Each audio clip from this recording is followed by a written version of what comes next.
보통 많은 사람들이 유네스코 세계 기록유산 하면 종이에 쓰여져 있는 그 기록들만을 생각을 합니다.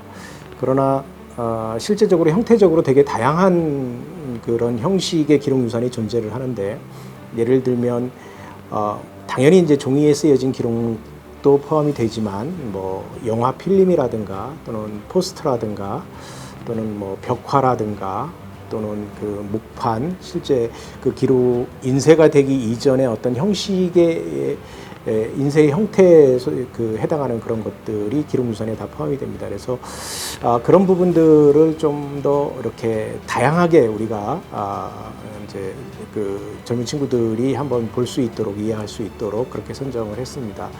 그래서 전 세계 약 한 496점 정도가 등재되어 있는데, 이런 것들은 물론 이제 전 세계 그 지역별로다가 다 이렇게 안배가 되어 있습니다. 뭐 예를 들어서 우리나라가 속한 아태 지역이라든가 또는 뭐 아프리카 지역이라든가 또는 중동 지역 또는 남미 지역, 그렇게 해서 2박 3일 동안 짧은 시간 안에 주어진 시간 안에 그 유산을 갖다가 해석하는 어떤, 그래서 새로운 게임이라고 하는 플랫폼으로다가 만들어내야 되기 때문에 너무 이제 어려운 주제 또는 방대한 양 이런 것보다는 이제 간단하게 직관적으로 접근할 수 있는 그런 유산들로 해서 지역별 안배를 고려해서 한 30점 정도를 대상으로 선정을 했습니다. 뭐 짧은 시간 안에 그 유산에 대한 어떤 성격을 완벽하게 이해를 해서 그걸 게임으로 풀어낸다는 것은 쉬운 일은 아닐 겁니다. 이제 그렇지만 30개 정도의 대상이 있으니까 그 중에서 여러분들이 직관적으로 보고 그 안에 담겨져 있는 내용들은 대부분 특정 국가나 또는 특정 민족, 특정 시기에 대한 어떤 그 민족이 처한 어떤 상황에 대한 어떤 정체성이 담겨져 있다라고 이렇게 얘기를 합니다. 그래서 평소에 역사에 대한 어떤 그런 세계사에 대한 어떤 그런 관심이 많은 학생들은 아마 본인이 평소에 알고 있었던 그런 지식과 결부시켜서 좀 재미있게 풀어낼 수 있지 않을까라고 생각을 합니다.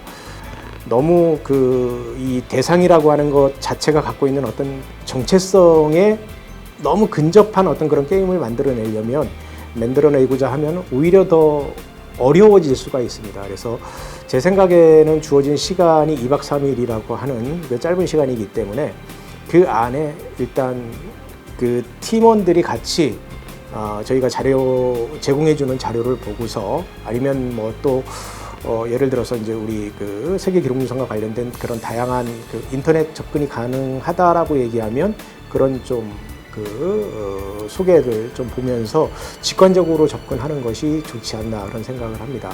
그래서 그 유산이 갖고 있는 이야기에 집중하는 것도 중요하지만 유산이 갖고 있는 시대의 어떤 상황 또는 이런 것들을 갖다가 이렇게 적절하게 혼합해서 게임을 만들어내면 좋지 않을까 그런 생각을 하고 있습니다.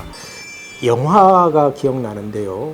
이제 미국에서 등재시킨 그 유산 중에 오즈의 마법사라고 하는 그 영화가 이번에 대상에 올라와 있습니다.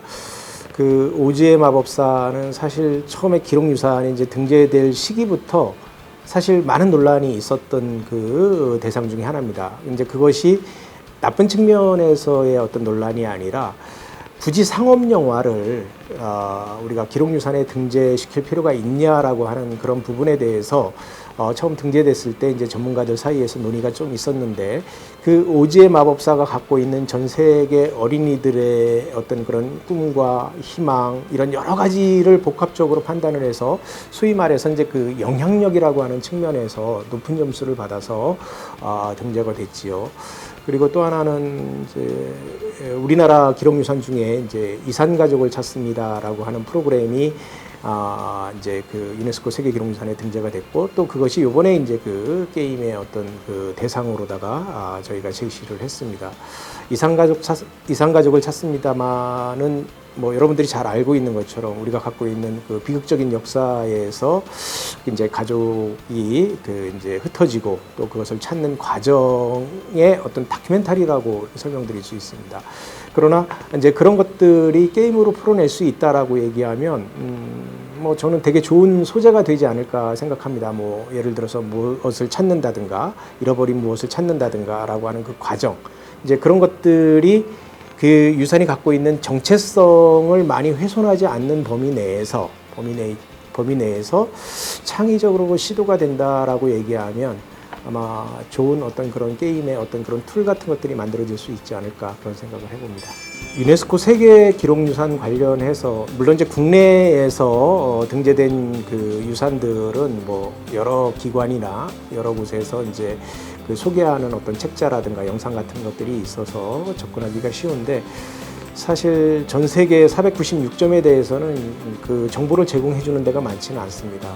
유네스코 홈페이지에 가면 그 MOW라고 하는 메모리 오브 더 월드라고 하는 그 곳에서 세계 기록유산에 대한 기본적인 정보를 우리가 접할 수는 있습니다. 근데 이제 거기는 이제 그 전 세계를 대상으로 하다 보니까 전부 다 이제 그 영어로 제공이 되고 있고 국문으로다가 필요하다라 하신 분들은 유네스코 국제기록유산센터의 홈페이지 들어오면 기록유산과 관련된 다양한 어떤 그런 정보들을 뭐 간략 하나마 여러분들이 취할 수 있고 또 저희 센터에서 이제 그 워크북이라고 해서 이제 여러분들에게 제공해주는 책에서도 보면 가장 기본적인 것들은 제공받으실 수 있습니다.